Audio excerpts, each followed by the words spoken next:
Thank you all for joining us here at I-80 Sports, where today we're already almost a full quarter of the season through this regular season, if that was English. But it's time to see who's doing well, who's not doing so well, who's turning heads, and who is disappointing fans. Guys, thank you all for joining us here again at I-80 Sports.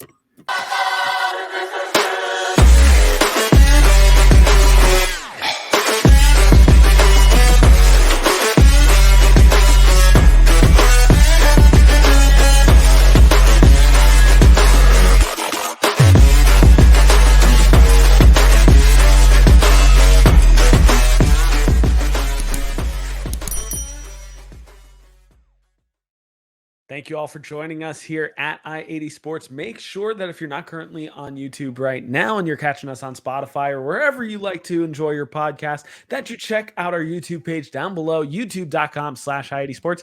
And if you're watching this video on YouTube, well, good for you. If you could just drop a like, hit subscribe, hit the bell notification so that way you know whenever we go live with our content, because, hey, you know that we don't shy away from our live content. So hit the bell notification so that way you know every time we go live. While you're there, drop a comment. Who do you think is doing really well this season so far in the first quarter? And who is just disappointing fans left and right? Let us know in the conversation below. Join the conversation. And if you're lucky, we might even give your compliment a heart. So check us out. And if you follow us on Twitter, make sure you follow us down below at I-80_Sports NHL. And if you follow us already, thank you guys so much because we greatly value all of your support.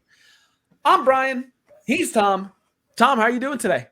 Doing well, and here we are, a quarter of the way through the season. It's an interesting league right now. Right now, you really have about 5 teams killing it. I'm not even going to say 5. I'm going to knock that down to 4. Actually, no, I'm not going to knock it down to 4. I had a 5th team in there who aren't playing well right now, so I'm going to replace them with another team. Anyways, besides the point. You have about 5 teams killing it, and you have the rest of the league kind of just hovering around, doing whatever. It's an interesting time. It really is. I was listening to NHL Network Radio maybe a week ago, and Ken Holland, former GM of the Detroit Red Wings, current GM at Edmonton Oilers, used to always say, he goes, usually when you would get to U.S. Thanksgiving, there would kind of be that line of demarcation where you could sort of say, okay, these teams are going to be in the playoffs, and these teams probably aren't. And I was listening to one of the experts the other day. I don't even remember who it was, and I apologize. I wish I would have made a mental note of who it was. Just saying that this year, it's really, really hard to tell. Really hard to tell who's doing what and who's going where. It's a streaky league. It's a 500 league. It's one team wins a ton and loses a ton. I'll talk about them later. It's really interesting, to say the least, so far. It's interesting, but hey, it's much to the benefit of the NHL fans because we're watching some good hockey lately from good hockey players as well, which we're going to talk about straight away right here. Before we get into our first quarter report, it's time to hit up our traffic report. It's been a little bit, so we got to catch up on a little bit of news before we get into our first quarter report. Let's hit up the traffic report. What's the traffic like? The I-80 Sports Traffic Report, where you can find all your news and notes from the week. As you may or may not know, our traffic report is to talk about all the NHL news and notes around the league. So let's start with this. So first and foremost, streaks, literally streaks everywhere right now. And no, we're not talking about that random homeless guy streaking down the street in your neighborhood. We're talking about a few players here and even a team here. So got to talk right now about Jason Robertson ending his 18-game point streak. Bananas. And then Mitch Marner continuing his 20-game point streak right now. It's a franchise record for the Toronto Maple Leafs, as well as talking about the Boston Bruins' home winning streak to start the season at 14 games, recently snapped by the Vegas Golden Knights, another formidable opponent in the Pacific Division and the Western Conference. Just a lot to digest here, a lot to talk about. Tom, I'm going to put you on the spot with this question here. Of the 3 people/teams that I mentioned here of Jason Robertson, Mitch Marner, and the Boston Bruins, which streak really sticks out to you as significant either for their team, for their division? What is probably the most important statistic here? I got to go with Jason Robertson here just because it's maybe the most surprising. I mean, we know what Mitch Marner can do. We know what the Bruins can do. But this Jason Robertson one has been very, very, very surprising. I'm going to delve a little more into Dallas later on, but to tell you the truth, I mean, it has Dallas near the top of the Central Division right now, and the Central Division is literally bonkers, for lack of a better word, right now. And this Jason Robertson streak is benefiting Dallas because they're on the top of the division, but it's also benefiting them just because of the way the team's built. I don't want to go too much into it right now because I'm going to talk a lot about that later on, but I got to go with that. And it's also because he really came out of nowhere. Don't know disrespect to him. Jason Robertson is a good hockey player, but I don't think any of us thought that he would be leading the league in scoring or close to the top of the league in scoring. I'm sorry. I have to pull the stats up, at this time of year. He just sort of came out of nowhere, and it's no disrespect to him. It's not like he's just, it's not like he was just some random scrub somewhere. He had himself a nice year last year for the Stars, but I don't think anybody thought he'd be doing this right now. I mean, just to put points in perspective right now, he was above a point per game player last year, 79 points in 74 games, 41 goals and 38 assists to boot. But you look at the production right now in just 26 games, including that 18-game point streak that he had, 23 goals, 18 assists, 41 points over 26 games thus far. He's playing out of his mind right now. And if you told a lot of North Americans right now that, a scrawnier Filipino kid would be leading the league right now, I think we would probably just kind of scoff at it. He's actually not right now, just because Connor McDavid is doing Connor McDavid things again. Surprise, surprise. Yeah, so it's Leon Draisaitl. So they've both surpassed him, but it really is it's still a pretty big accomplishment nonetheless. He's holding his own, though. I mean, You really think about it. It's a breath of fresh air to see a player like Jason Robertson really dominating the league and really standing out above the rest for the Dallas Stars. I'll be honest, he's my early pick for MVP this year, just because without him on the Dallas Stars, what do you realistically have on that team? Realistically, what do you have on that team? And is that Dallas Stars team a playoff team without Jason Robertson this year? Thus far, that is. We're only a quarter of the way through. But in my mind, I mean, Jason Robertson is one of the sole reasons why the Dallas Stars are playing the way they are. To put points in perspective right now, in terms of the point leaders in the NHL, Connor McDavid and Leon Draisaitl, as Tom mentioned before, are currently leading the league with 52 points and 44 points, respectively. Jason Robertson is not too far behind with 41 points, and not too far behind him, and we'll talk about him in a minute, Tage Thompson with 40 points. There's insane point production this year thus far in the NHL season. The boys are buzzing so far, as the cool and hip kids would say. Beyond that, we look at the goal production from Jason Robertson, 23 goals during that time. He's only one goal behind Connor McDavid for the league lead. So if that's not putting some real kind of like point production in perspective for Jason Robertson, and just to see just how impressive it really is, I don't know what else that we can really reveal with this. That being said, Mitch Marner, it should be mentioned. I know that I'm not always on the Mitch Marner train. I know that I usually say he's, he's riding Austin Matthews' coattails whenever he gets. But I actually got to give him credit here. He's actually been playing really, really good hockey. In 27 games thus far, 10 goals, 22 assists, 32 points on the season so far.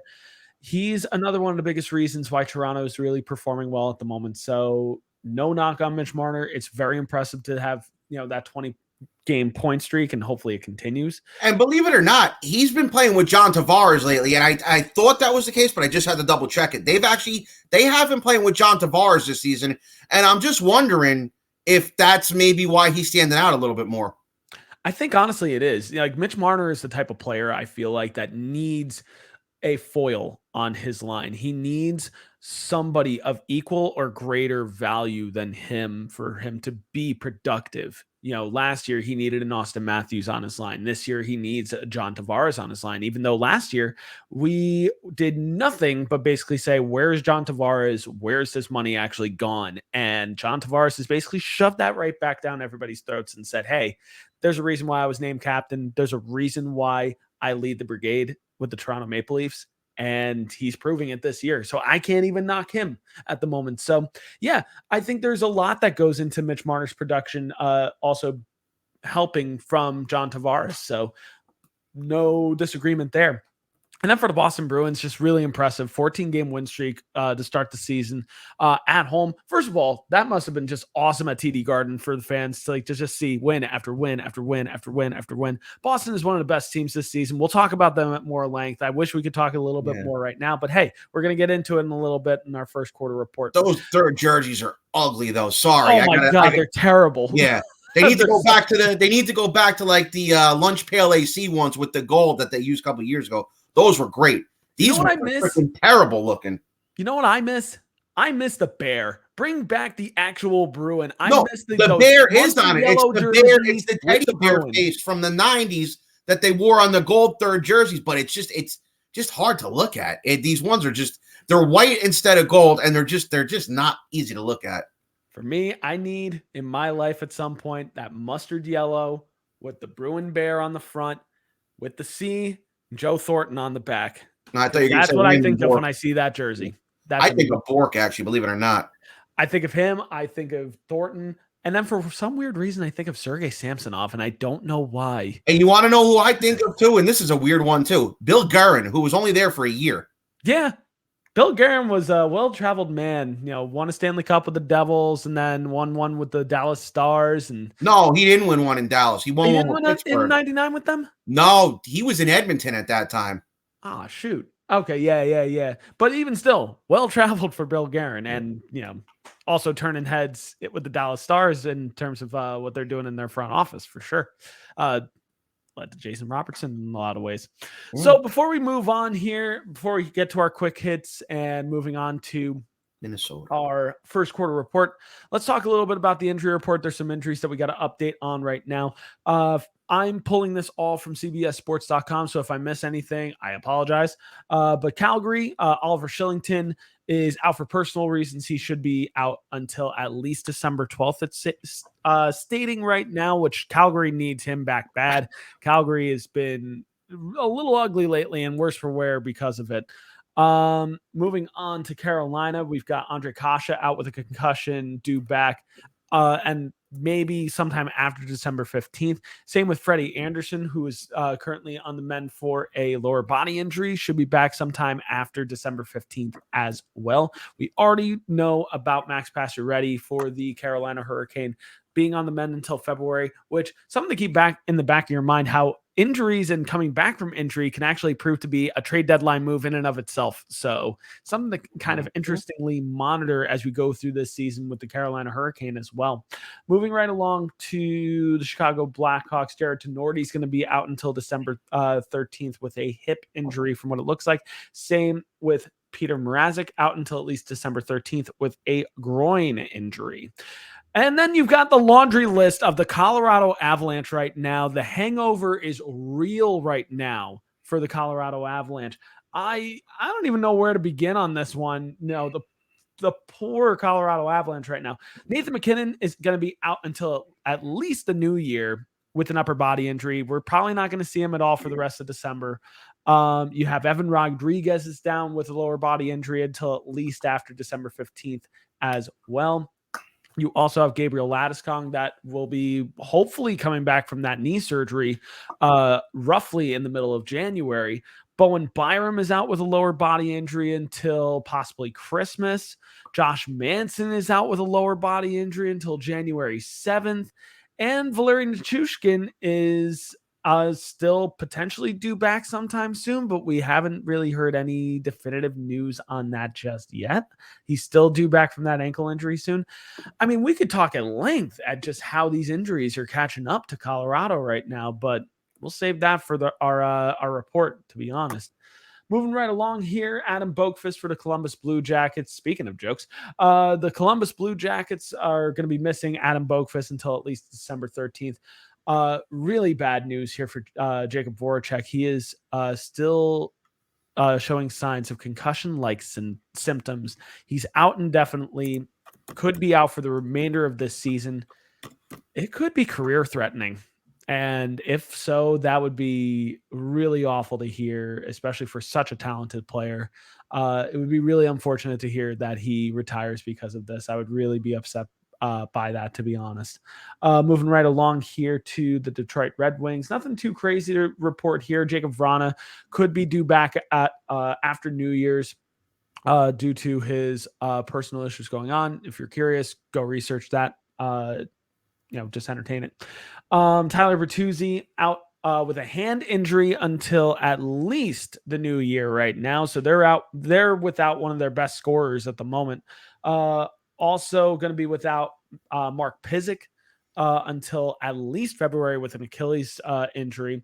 Philip Zadina is going to be out until at least New Year's with a lower body injury. We knew that as of early November, but we just didn't cover it just yet. So just figure we cover it now. A lot of injuries right now, just a lot of people getting banged up. But then again, it's that middle part of the season right now. It's that weird part of the season where just guys are just can't stay healthy. Vander Kane, the wrist injury that we talked about from a few weeks ago, it's looking like he's going to be out until at least March at this point. We thought and we were optimistic that he was going to be back maybe after 6 weeks. It's looking like after at least until March at this point. If he comes back this season, it's looking like that wrist laceration is a lot worse than what was previously revealed. Ryan McLeod is out for undisclosed reasons, as well as Warren Fogle until December 12th and December 9th, respectively, for the Edmonton Oilers. Moving on to the Florida Panthers, Anthony Duclair out with an Achilles injury until December 15th, at least. Anton Lundell has been dealing with illness and will be out until at least December 10th, along with Spencer Knight. So there's something going around the Florida Panthers locker room at the moment. So something interesting to monitor there. Ratko Gudas is also going to be out until December 13th with a concussion, though then again, he skates around every day like he has a concussion. So yep, just going to throw shade there and just let people attack me for that one. Speaking of really terrible players, the Los Angeles Kings, Brendan Lemieux is going to be out until December 17th with a lower body injury. Nothing really missing there. Again, just going full shade here. Minnesota Wild, Ryan Hartman out until December 12th. And Brandon Duhaime also out until December 12th, both with upper body injuries. Moving on down to the Montreal Canadiens, nothing really crazy to report here, although Brendan Gallagher is going to be out until at least December 14th with a lower body injury, along with Mike Hoffman, who could be back a little bit sooner than that. Paul Byron is still out with his hip injury, could be back before this year is up. Moving right along to the Nashville Predators, it doesn't seem like anything crazy to report here, although Ryan McDonough is going to be out until the new year with an upper body injury. So that's one big piece of the defensive core. Another piece of the defensive core, Mark Borowiecki, also out with an upper body injury, but it looks like he's going to be back before this year is done. Next, for the New Jersey Devils, Nathan Bastian is currently listed as day-to-day with an upper body injury, but he hasn't been back since last week. And I'm going to be really curious to hear, what's going on there. It was a really ugly hit into a wall about a week back. I'm pretty sure it's still just day-to-day because we're trying to confirm if surgery is actually needed for him. Moving on to the New York Islanders, nothing really to report here. Kyle Palmieri out until December 13th with an upper body injury. I'm going to keep trying to fly through these. Ottawa Senators, Artem Zub out with a jaw injury. I guess it might be a broken jaw, out until at least the new year. Jacob Bernard Docker out until at least December 20th with a ankle sprain, from what it seems like. Philadelphia Flyers, nothing really that crazy. Oh, wait, never mind. A couple things to mention here. Bobby Brink is going to be out until at least December 15th with a hip injury. That's really the only player that I really care about on this list right now. I mean, Cam Atkinson is day-to-day with an upper body injury, but that's so recent that I'm not sure what's going on there. So I'm not sure. Pittsburgh, really scary news for Chris Letang. Suffered a second stroke. And he's going to be out for at least a little bit, but positive news, he returned to the ice today. He could be on track to start playing before this year is over. Speedy recovery to Chris Letang. Really, really scary to hear. Moving on to the San Jose Sharks, James Reimer out with a lower body injury until at least December 13th. That's a massive blow to already gutted San Jose Sharks team. And I say gutted because there's really not much to look forward to on that team at the moment, except for maybe Erik Karlsson, but that's about it. The Seattle Kraken Jonas Donskoy is on the mend with an upper body injury. Not really sure when he's going to be back, but it looks like he's going to be back sooner rather than later, maybe as soon as tomorrow night. For the Seattle Kraken. To the St. Louis Blues, nothing really to report here. Just minor injuries to Torrey Krug, Pavel Buchnevich, and Logan Brown. But it looks like they're all going to be back before this new year is done. Moving on to the Tampa Bay Lightning, nothing really new to report there, except for maybe Rudolph Balcers, who's out until possibly Christmas time. Toronto. So we had a couple bigger injuries to mention here. I mentioned last episode that their defense is something to really monitor, and just it's going to be a rough go for the next little while. And that's going to continue. Jake Muzzin is going to be out with a neck injury until at least March. Morgan Riley is going to be out with a knee injury until potentially Christmas time. So two huge, monumental blows to that defensive core. Doesn't seem to be bothering them tonight, though. They just scored 3 goals. 3 goals in 8 minutes in the second period against LA. Sometimes your best defense is a really good offense. Just goes to show. The Vancouver Canucks, as if stuff could not get worse for them, Thatcher Demko is going to be out with a lower body injury until at least the middle of January. So, oh boy, open the floodgates. Open the floodgates right now. It's not looking too good right now. Tanner Pearson could be back from his injury as soon as this weekend. So really fun to report there. Vegas Golden Knights, what a shock. Jack Eichel, day to day. God forbid he ever plays a full season ever in his life.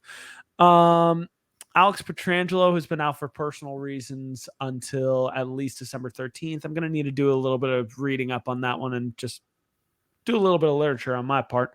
Washington Capitals, Darcy Kemper's day-to-day right now with an upper body injury, but it doesn't seem too significant.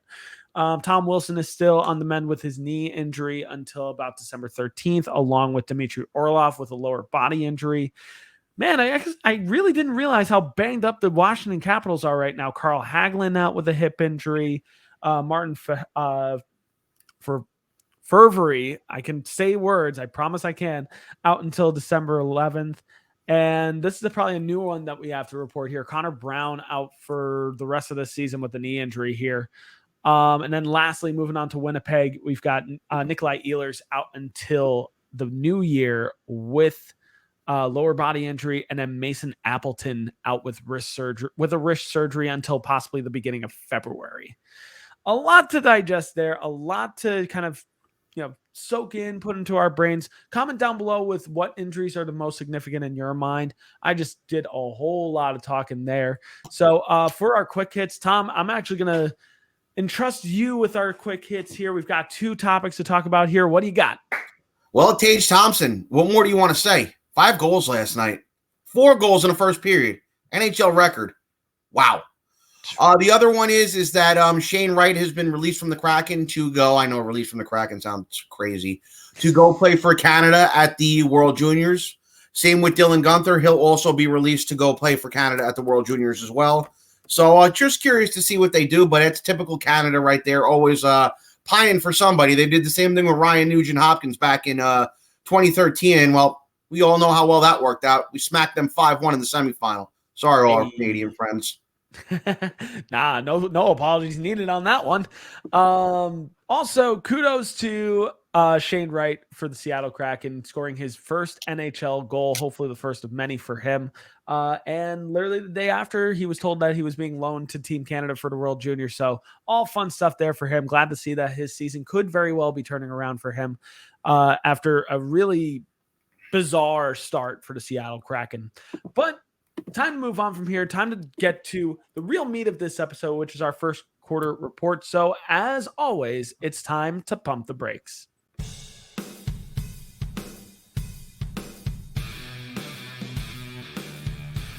Not so fast. It's time to pump the brakes. All right. Time for our first quarter report, which guess what? You all get to listen to me a little bit more while I run through these standings. Lucky you. A winner is you. So let's start with the Eastern Conference here. And we've got quite the separation between teams at the moment. If we look through the Eastern Conference, it's going to become abundantly clear who's doing really well, who's kind of struggling to start the season off. Each team has about 25 to 28 games under their belt right now, it should be mentioned. The team with the least amount of games played are teams with 25 games. And there are a few teams that have played 28 games, including the New York Rangers, it should be mentioned. Mm-hmm. So, starting in the Atlantic Division, the best team by far in the Atlantic Division right now is the Boston Bruins. 21 wins, 3 losses, 1 overtime loss, 43 points to start the season. Toronto Maple Leafs are in second place right now, keeping pace with 38 points. That's 16 wins, 5 losses, 6 overtime losses. Keeping pace tied for third place right now are the Detroit Red Wings and Tampa Bay Lightning.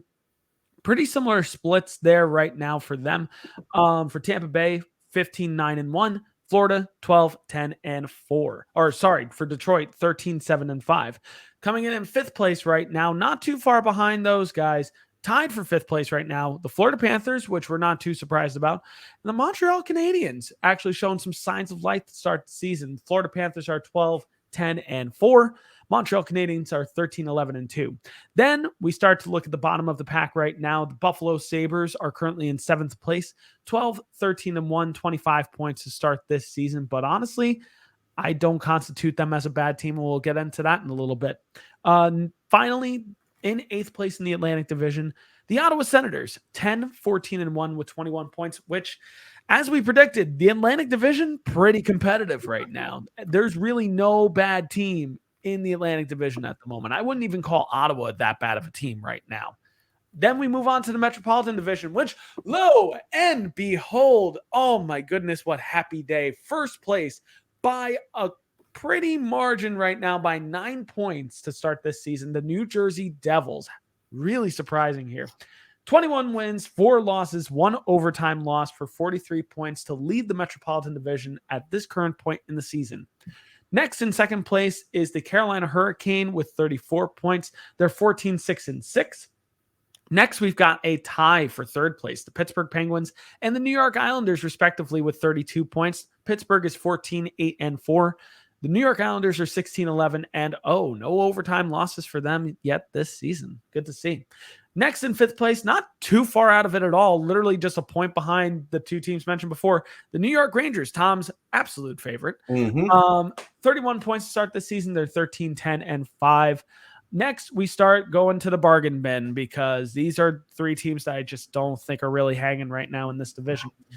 In sixth place right now is the Washington Capitals with 28 points, 12-12-4. So they're floating right at 500 at the moment. Below 500 right now are the Philadelphia Flyers in seventh place with 23 points. They're 9-13-5. And then lastly, oh man, I'm going to trash them in a little while, and so is Tom, but it's okay. The Columbus Blue Jackets currently rounding out the bunch in eighth place in the Metropolitan Division with 18 points. They're 8-15-2. It has been a dismal start to start the season for the Columbus Blue Jackets so far. Moving on to the Western Conference, we currently have a tie for first place in the Central Division, and it's pretty close right now amongst the top 5 or 6 teams in the division right now. So we've got a tie for first place between the Winnipeg Jets and the Dallas Stars at the moment with 33 points each. Winnipeg is currently 16-7-1, with Dallas being 14-7-5. Moving on to third place, the Minnesota Wild with 28 points, so not too far behind first place. They are 13-10-2. 1 point behind them is the Colorado Avalanche, the reigning defending Stanley Cup champions, currently 13-10-1. And that's impressive to keep in mind just because they're missing a good chunk of their team at the moment. The Nashville Predators are currently a point behind the Colorado Avalanche. In fifth place, they are 12-9-2. In sixth place, 2 points behind the Nashville Predators, is the St. Louis Blues, 12-14-0. So that's the first real below 500 team that we've seen in the Central Division. And then lastly, tied for last place right now, wasn't any surprise. It's the Arizona Coyotes and the Chicago Blackhawks. But I guess what is really surprising is they're not as bad as I actually thought that they would be at this point. Currently both with 18 points. Arizona is 7-13-4.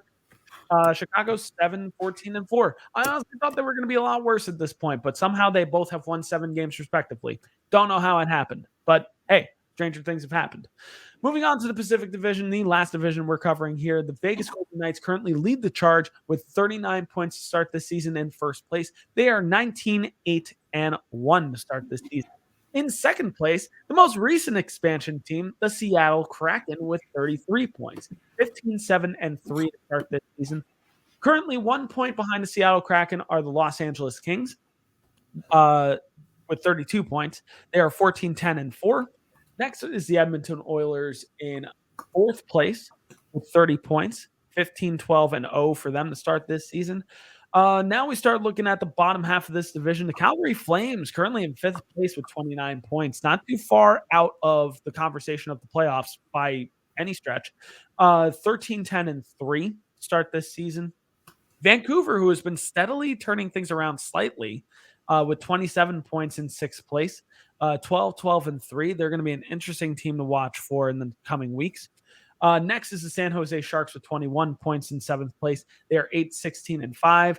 And then you got 6 feet of crap. And then you've got the Anaheim Ducks in eighth place right now with 17 points. They are 7-17-3 to start this season. So a lot to take in here, a lot to digest with the stats at the moment, and we're going to go a little bit more in depth with goal differential in just a little bit. But Tom, I'm going to turn it over to you to start off with.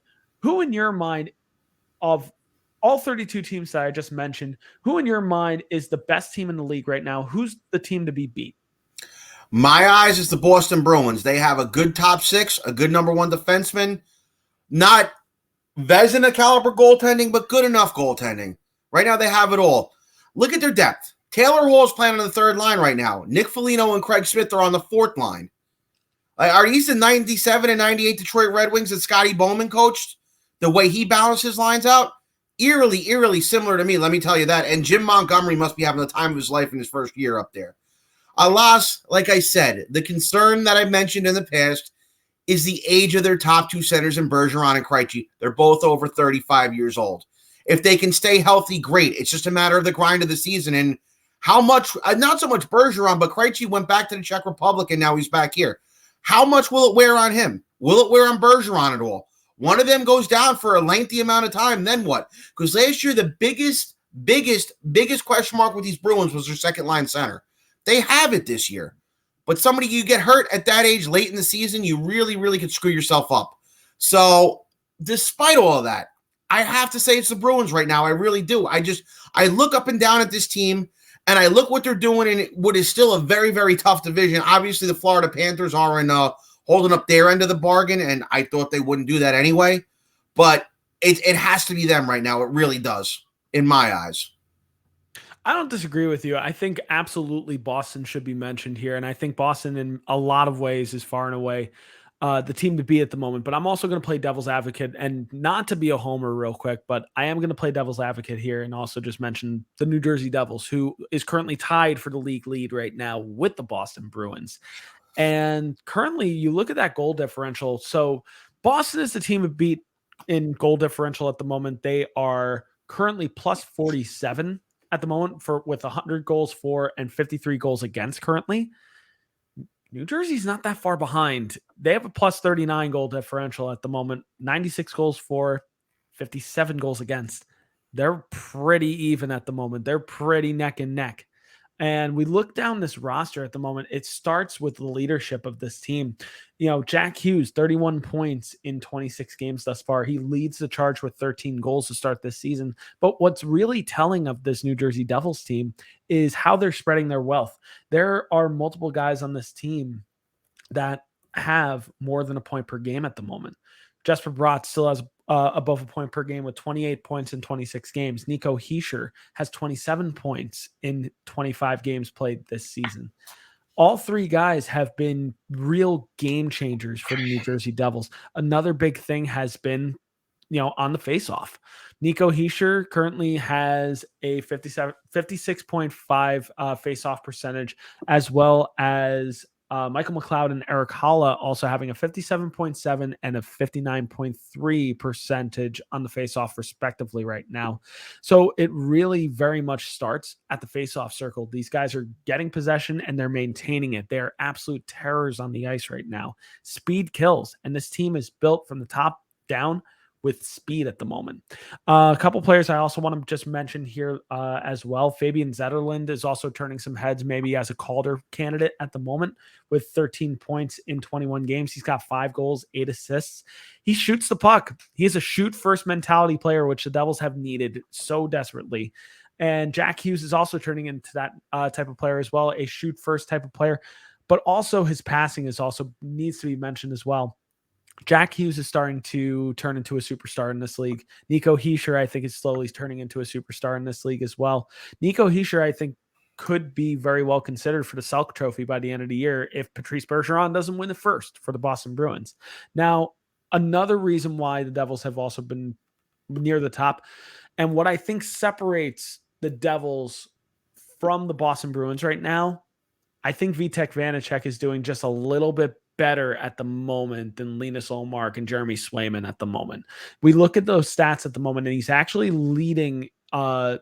He's in amongst the league leaders in a few categories. Save percentage, he currently rocks a .922 save percentage. Goals against, he currently has a 2.1 goals against average. Those are top 5 in the NHL right now. He has been a major reason why the Devils have done so well this season. He is 12-2-1 to start this season. Behind him at the moment, in replacement of Mackenzie Blackwood, who could be back soon, if at all, but his backup, Vitek Vanacek's backup, that is Akira Schmid, also has been playing very well. In his first 5 games, he's got 5 wins this season with a .949 save percentage and a 1.42 goals against average. In limited play, that's been another big difference maker for the New Jersey Devils. So I think it's time that we start taking this Devils team seriously, but with some caution, because I know Tom is also going to mention this with the Devils as well. They're an inexperienced team. And that's what Boston has. And that's why I had to lean towards Boston.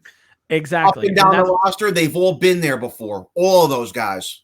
Yeah, and it's true. And that's why I err on the side of caution at the moment with the New Jersey Devils. Now, to also just mention with the Boston Bruins, they also currently have gotten quite the production out of one particular player that I need to mention right now. David Pastrnak, 36 points in 25 games. That's been the real big difference maker for them, with 18 goals to start this season. Taylor Hall is also the only other player right now for the Boston Bruins in double digits in goals at the moment, with 11 goals to start the season. He has 20 points in 25 games as well to start this season. But there's a big separation right now between David Pastrnak and the rest of the roster in terms of point production. David Pastrnak, 36 points in 25 games. Patrice Bergeron is next with 21 points in 25 games. And then the only other player with above a point per game, Brad Marchand, 17 games. He's got 21 points. So he's back off and running with the production after that hip resurfacing of his. Hopefully it continues for him. Hopefully he continues to play well to start this season. But yeah, Boston and New Jersey, 2 best teams in my mind. Tom, I got to ask, who's the worst team in your mind right now? It's got to be Columbus, and I fell for it. It's where have we seen this movie before where Columbus, and I said it before and I'll say it again, brings in another player to complement a superstar. You figure, okay, the Jackets are finally going to turn the corner, and they never do. And the only time they really ever did turn it was when they had John Tortorella as coach, and they brought Artemi Panarin, who was still sort of unproven, in back in 2017. It's Columbus right now. Last night the writing was on the wall, and I fell for it. I really thought Columbus would be turning people's heads this year. They obviously haven't.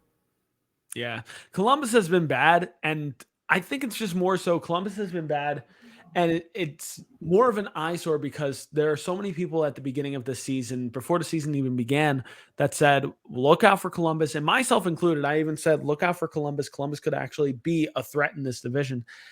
They just haven't been. They have not been impressive. They've been flat. They play flat hockey right now. There's nothing exciting about their game. And then more disappointing to me is the Anaheim Ducks, and they're the worst team in the NHL. That's no secret. But what's disappointing is you've got 2 players on this roster right now that are playing out of their mind. Troy Terry is a point per game player right now for the Anaheim Ducks, despite their losses. 27 points in 27 games. He has been very good. Trevor Zegras, also been a lot of fun. 22 points in 27 games. But the biggest problem with the Anaheim Ducks, they're playing soft hockey. Soft hockey. This is a team that very much misses the presence of Ryan Getzlaf at the moment. They play very, very soft at the moment. Their defense has not been stepping up in front of them. John Klingberg has not been a good addition on this roster at the moment with only 8 points in 20 games so far. Kevin Shattenkirk also only 8 points in 23 games so far. This defense has just been really disappointing to start the season. The only standout on defense right now is Cam Fowler. And even then, he's just not been playing a great defensive game at the moment. You also just look up and down this goaltending, and it starts with the goaltending too. The goaltending tandem for the Anaheim Ducks. I mean, they don't have much of a defense in front of them, but like they also haven't been bailing them out of games either. John Gibson is supposed to be a goaltender to really be able to bail them out, and is what's really seen as like, a potential elite American goaltender, and he hasn't been that this year. 897 save percentage, 3.92 goals against. Far from elite. It's been a rough go for him to start this season. He has been out there for some of the worst hockey this season. Anthony Stolarz behind him has also really not helped out either. 886 save percentage with a 405 goals against. Just a rough go for the Anaheim Ducks. I hope it's only up from here. There's a lot to look forward to with the Anaheim Ducks. They have a lot of prospect talent. They've got a lot to look forward to in the future, but man, you got to just get through the bad chunks right now before you get to the good. But let's move on from here. Tom, in your mind, who is maybe one or two or three surprising teams to you in your mind? Right now, the two teams at the top of the Central Division, the Dallas Stars and the Winnipeg Jets. Want to bring up one little caveat about a former Dallas Star player, Bill Guerin. I know you had mentioned before he was running Dallas. He's running Minnesota. He's not running Dallas. Oh, okay. Yeah. Got you. Oh, my bad. But Dallas has really been a Jekyll and Hyde team over the years. They made it last year as a 8 seed in the West, as a second wild card seed. But right now, you have your two young guns, Jason Robertson and Rupe Hintz, just dominating right now. They're the two best players on the team. And now you have a seasoned veteran sporting cast with guys like Joe Pavelski, Jamie Benn, and Tyler Seguin. And come playoff time, I think this will benefit Dallas big time. Big time, depending on who they play as well. If they draw the Colorado Avalanche throughout history, Dallas has been Colorado's kryptonite. We don't know what's going to happen with Colorado. I'm one of those people right now who says, yeah, they're injured, but, they get all those guys back in the middle of winter. I could easily see them just running through everybody and winning the division again. I'm not writing them off yet, but we're not talking about Colorado right now. Another team right now, Winnipeg Jets, they were left for dead. Mark Scheifele got the C-strip by Rick Bowness. I just figured, you know what? Winnipeg might be a seller at the deadline. Maybe some people will be taking calls. Well, I guess they had some other plans. And if there's one player I want to point out on Winnipeg right now, it's Josh Morrissey. Wow. Defenseman, leading them in scoring. 27 points in 24 games played. You want to know what his career high is? His career high? 37 points in 79 games. He's going to shatter that. 37? Have to. What's that? 37? Yeah, I know, right? He is gonna shatter that if the Jets keep it going. So really, it's them two. And obviously, right now the Central's kind of Jekyll and Hyde. Colorado's hurt. St. Louis, I'll talk about them a little bit later. But the Central is it's the wild west right now, as horrible as it says. And right now, it's really anybody's to take, especially with Colorado being hurt. And right now is the time to take advantage, because I've said it before and I'll say it again. When Colorado gets healthy, you got to watch out for them. So right now, take as many points as you can from them, because you're going to need it later on, especially if you're Dallas or Winnipeg. But yeah, really, both of them surprising me big time. Yeah, I mean, with Winnipeg, we could also be talking about Connor Hellebuck possibly being the Vezina Trophy winner by the end of this year as well. I mean, he's also been playing out of his mind. And if you corrected me before, I got to correct you on this one. Rick Bowness didn't strip the C from Mark Scheifele. He stripped it from Blake Wheeler. Wheeler, I'm sorry. That's right. So, but hey, we all make mistakes. We're all human. I would normally say for surprising teams, maybe the Devils would make it onto this list for me, but really, personally, I am not surprised by this surge. They really just needed competent goaltending, and they finally do. Boston surprised me, but they have talent up and down that roster. What really more surprised me was the start that they got off to this season, despite all the injuries that they had. They didn't have Brad Marchand. They didn't have Charlie McAvoy. They didn't have Mark Grislick. You didn't know what you were going to get out of David Krejci coming back. So there was a lot of question marks at Boston at the beginning of the year. And I think they've, obviously passed with flying colors. They're through the thick of it, and now they're just a monster in that Atlantic Division. The true surprise to me so far to start this season is the newest franchise, the Seattle Kraken, whose modified trap style of play is really honestly working well for them. Where the New Jersey Devils and the Boston Bruins rely on their speed to win and killing teams with their speed and running 4 lines deep, Seattle understands, Ron Francis understands, hey, this is a bit of a gutted roster. This is a skeleton crew right now. We're not going to hit our stride just yet, but you know what? We're going to force teams to play our level of hockey. We're going to force them to play our style of hockey. And charge our loyal fans $70 to park at the arena. Yeah, I'm still not over that. I've got to ask my cousin about that one to see how he feels about that one. But Seattle is tried by forcing teams to slow down to their tempo, trap the puck in the neutral zone, make short one-line passes, keep the presence in the offensive zone, and then trap the puck in the corner when they get to the defensive zone. Is it boring hockey? Yeah, it's boring hockey. But is it working? Also, yeah. So you know what? For the Seattle Kraken, if it ain't broke, don't fix it. Just keep on working at that. And then as your team gets better, maybe you can work on that speed killing teams. One player I do want to mention from the Seattle Kraken at the moment is Matty Beniers, who I mentioned Fabian Zetterlund being talked about for the Calder. The real person being talked about for the Calder right now, and no surprise to me at all, is Matty Beniers of the Seattle Kraken. 21 points in 25 games to start this season, 10 goals, 11 assists. He's been a huge difference maker for the Seattle Kraken team. They're a different team this year with him on that roster, and I knew he would be. I knew that this team would be a lot different with somebody young and talented on this team, and Matty Beniers fits that bill so far, and Shane Wright's going to only add to it as he hits his stride and as he gets comfortable with the NHL game. Tom, in your mind, who has been the most disappointing team to start the season, or disappointing teams? Well, it's hard to tell here. I thought Florida would step back. They've stepped back. I just didn't really think Detroit would be playing as well as they would. I thought Florida would still be in the mix. I thought Florida would maybe be up the top with, say, Toronto. But the way Boston is blown out of the gate and the way Detroit's played, Florida really has taken a step back, and maybe they're regretting what they decided to go out and do. Maybe they should have sitting there saying, maybe we should have just kept things the way it was. Nothing we can do about it now, though. Calgary, I thought they would experience some growing pains. They had a huge change in personnel up top. They also have, sort of. They came flying out of the gate. Everybody said, oh, no problem, no problem. I said last night that team looked lost. They obviously came back and beat Minnesota, so what do I know? But they exactly haven't been blowing the doors off people either, to tell you the truth. They really haven't. But right now, if there's one team that stands out to me, who I thought would be a shoo-in for second place in that Central Division, it's the St. Louis Blues. It's turning into a sideshow act right now with the way Jordan Binnington's been acting, throwing his helmet off, threatening to fight people, swinging his stick at people.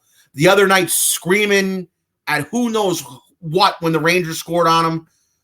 Maybe he needs to be brought back to earth a bit. I understand that Jordan Binnington did something that Grant Fuhr and Curtis Joseph and legions of St. Louis Blues goalies could never do. He won the Stanley Cup, but maybe he needs to be brought back down to earth and say, okay, that was 3 years ago. What have you done for me lately? Right now, the Blues, it's either they consistently win a bunch of games or they consistently lose a bunch of games. And right now they're back to the habit of losing a bunch of games. And maybe, just maybe, it's time to go to the store or go to the big outlet Costco store in St. Louis, get a big bottle of Febreze, spray all the locker rooms and all the facilities of the St. Louis Blues to get that smell of champagne and stale Bud Light out from that 2019 Cup win, and take a good look at where they're headed. Because right now you have a surprising team in Winnipeg ahead of them. Surprising team in Dallas ahead of them. The Minnesota Wild, who right now to me are still a one-man team and relying way too much on Kirill Kaprizov, but obviously doing better than the St. Louis Blues. And right now you have an injured Colorado Avalanche team who, once they get healthy, I fully expect to start blowing the doors off people again. So really, St. Louis, they need to really, really think, what are we going to do? What are we going to do here? Are we going to stay the course? potentially miss the playoffs, deal with Binnington acting like a sideshow maniac, thinking he's bigger than the Gateway Arch? Or are we going to bring everybody back down to earth, or maybe start taking some calls, or maybe rebuild? But right now, to me, St. Louis is the biggest disappointment, if you were to ask me. Yeah, another thing to mention with the rest of the teams in that division playing ahead of the St. Louis Blues, it should also be mentioned with the Nashville Predators across their past 10 games. They're 7-2-1. They have really surged in front of them the past 2 weeks as well. So that's also something to keep note of for the St. Louis Blues. But I agree. I mean, it's been a bit of a sideshow. I remember I was watching a live game at the bar, and I was just thinking, like, what is going on with Jordan Binnington right now? And the problem is you can't even ditch that contract. He's on the hook for 5 more years at $6 million AAV. So that's really, really rough for the St. Louis Blues. You can't even get rid of him if you even wanted to. I did want to mention before, I wanted to also amend something from my surprising teams. I wanted to also just give a quick shout out to the Buffalo Sabres on that surprising team. Yeah, they don't have a winning record. Yes, they're in 7th place in the Atlantic Division, but don't look now. This is a team that's actually playing some pretty good hockey. It might surprise you, but the Boston Bruins have not scored the most goals to start this season. You want to know who has? The Buffalo Sabres. The Buffalo Sabres currently have a +9 goal differential with 105 goals scored this year. Really something that I wanted to mention there. Yes, their goaltending has not really helped them this year. That's true. Their defense has gotten better, though. The goaltending just hasn't bailed them out. But the goals are coming in bunches for the Buffalo Sabres. And it's going to be pretty soon that we start talking about and taking seriously the Buffalo Sabres as a potential threat in the Atlantic Division. Of those bottom feeder teams at the moment, when you look at like the Florida Panthers, the Montreal Canadiens, the Ottawa Senators at the moment in that division, Ottawa is a -6 goal differential. Montreal is a -12 differential. Florida is only a +2. And then you look up and down the rest of the division, Detroit's only a +3. Tampa's only a +7. So for Buffalo to be a +9 in the position that they are, you give them just a little bit of competent goaltending, Buffalo would be hanging right there in that top of the division right now. If you give them just a competent goaltender, for real, that's what they're really missing on that team at the moment. They're missing goaltending in the worst way. Surprising, disappointing for me. If I had to peg a disappointing team at the moment, a lot of people would be quick to say the Colorado Avalanche, and I don't think that's fair given all the injuries that they have. I think it's more impressive that they've stayed afloat with 27 points to start this season and to still stay in 4th place in a really competitive Central Division at the moment. Disappointing in my eyes, the Calgary Flames are just disappointing to me at the moment because they're on the outside looking in that Pacific Division, and I honestly don't think they should be. I think Calgary is a more complete team than the Edmonton Oilers at the moment. I think LA is due to slip at some point down the line. LA is 4-3-3 in their last 10 games. Calgary, Can I interject something real quick, though, on that? Sure. Edmonton still has the same top personnel from last year, as does LA. That's fair. And you're not wrong. So they are doing it with that. Another disappointing team in my eyes, and I know this might get a rise out of you, Tom, but hey, that's what I'm here for. The New York Rangers. I'm sorry, but like with a team this talented, and I honestly think that this is a team that should be neck and neck with the New Jersey Devils. I honestly do. I look at the talent on that roster. I look at the defense, who I think is a little bit more experienced than the New Jersey Devils. And I look at the goaltending, and Shesterkin is supposed to be better than Vanacek.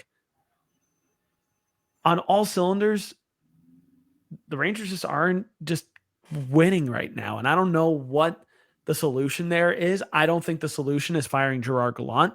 Tom can certainly provide a little bit of insight there. I think it's more so you got to let the kids play top 6 minutes. It's basically, and what I read from Elliot Friedman and I read from somebody else who I'm forgetting right now, and I'm sorry, both said the same thing. 2 big insiders, 2 big experts. You know what they said? You know what the best way to solve the problem that would be, they said? Mm-hmm. Let it solve itself organically. You have the personnel. You have the coach. You have a good goalie. You have Adam Fox right now, who could be a favorite for the Norris Trophy, the way he's been playing. You just got to let it kind of solve itself organically. The Rangers in the past, the team that went to the finals in 2014, was 1 game over 500. Season around this time of year. Season was fine. The 2014-2015 team that won 53 games, same thing. We're about 2 games over 500 right around this time of year. Started blowing the doors off people in December and January and February. Kind of reminds me of the 06-07 team in a way. That was one blown lead and one bad offside call from knocking off that juggernaut Buffalo Sabres team in 5 games. So to tell you the truth, could they be better? Yes. Is there reason to panic? Not yet. They've looked better over their last 2. They had a great third. Their biggest problem this year has been their third periods. They had a big third period against St. Louis the other night to come back and win the game. They had a big third period against one of the best teams in the league last night in Vegas, where they scored 4 goals to blow them out 5-1. So right now, they're trending. I think they're trending up where they have to go in Colorado tomorrow night and win. The Avalanche are hurt. They're hurt. They have to go in there and win tomorrow night. The game against Edmonton was disappointing. The game against Detroit was also disappointing. Game against the Islanders on Election Day was disappointing. All 3 of those games probably should have been wins. And that would have had them right up there with Carolina. But at the end of the day, Stanley Cups are not won in December. They're won in the spring.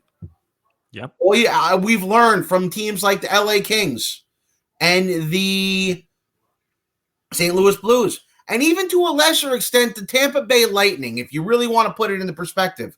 The 2 Lightning teams that won the Cup were not regular season darlings. They didn't win the President's Trophy.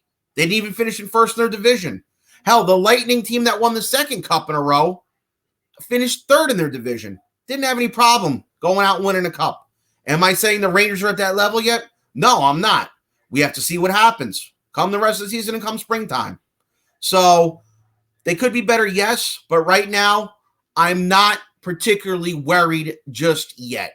If they were doing what St. Louis was doing, maybe I would be. Yeah, I mean, for me, I guess the only reason why I'm disappointed in the Rangers so far, they were a team that reached the Eastern Conference Final last year, and it just felt like they should have been more this year to start, at least out of the gate, with something to prove, with a chip on their shoulder to really kind of prove that they should be at the top of this division. But that being said, I will also say this with the Rangers. I still very much think that they're going to be in that conversation of the top 3 in the Metropolitan Division by season's end. I don't see the Islanders maintaining their level of production. I don't know if I see the Penguins keeping their same level of production. Carolina, if they keep having goaltending issues with, keeping guys healthy, if Freddie can't stay healthy, if Antti Raanta can't stay healthy, that could be the make or break for the Carolina Hurricane this year, as talented as that roster is. So we're just going to have to see. The Metropolitan Division, I think, is the most volatile division at the moment in terms of it could go one way, it could go the other way. It's going to be really interesting to see. Either way, the first quarter of the season has really been interesting. It's been a lot of fun. Comment down below with what you think of our comments and our analysis so far. And hey, join the conversation down below on that one. But before we go, time to hit up our players of the week. Let's talk high performance. Your I-80 Sports High Performance Players of the Week. All right, Tom. Who are your players of the week? Tage Thompson, obvious. Jason Robertson, also obvious. Mitch Marner extended his point streak tonight against LA. A little bit of a homer alert here. Honorable mention Alexis Lafreniere. He was a big part of that win against St. Louis the other night, and he scored a goal last night against Vegas. Obviously, he's not a world beater like them right now, but it's nice to see him have 3 points over his last 2 games. Hopefully he maintains this. And hey, I said it before and I'll say it again. I think he should have been with Mika Zibanejad from the start. I don't think he ever should have been removed from his line in any of the years he played. Him and Zibanejad play well together, and I don't know why they keep taking him off his line. Yeah, I don't quite understand that either, and it's very, very strange there. I mean, I just, like I said before, you got to let the kids play, to be honest. Let them just, feed and feast. To me, I've really only got 2 players to talk about. I mean, obviously, Tage Thompson is the biggest one on my mind. 5 goals and 1 assist on Wednesday night was insane. Connor McDavid, of course, needs to be mentioned as well. 17 points in his last 7 games. Bananas, to say the least. For me, a player that I wanted to mention as a homer alert, since Tom mentioned a homer, I'm going to mention a homer too. Jack Hughes, 10 points in his last 6 games, 6 goals in his last 6 games as well. Jack Hughes has really been turning the corner here to start this season. Honorable mentions here to Dylan Cousins of the Buffalo Sabres as well. 12 points in his last 6 games to boot there.